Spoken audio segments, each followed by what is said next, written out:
नमस्कार मित्रांनो, आज एक भव्य दिव्य ओपनचं मैदान पार पडतंय जायगाव या ठिकाणी. जायगाव तालुका खटाव, जिल्हा सातारा. जायगाव केसरी. मित्रांनो, या मैदानातील गट क्रमांक 9 सुटला.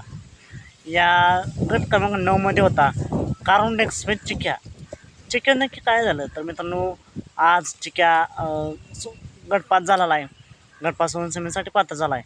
तर नक्कीच चिक्याला या मैदानासाठी सेमीसाठी खूप साऱ्या शुभेच्छा. मित्रांनो, या मैदानात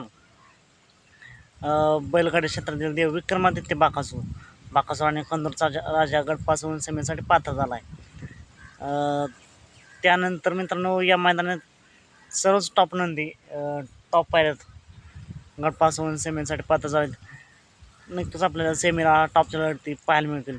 मित्रांनो, तुमचं मत काय? या लढतीतून कोण गुलालास पात्र होईल कमेंट करून नक्कीच सांगा. आजच्या मैदानासाठी सर्वांनाच खूप साऱ्या शुभेच्छा. चला तर मग भेटूया पुन्हा एकदा अपडेट्स आहे भन्नाट अशा नवीन व्हिडिओमध्ये.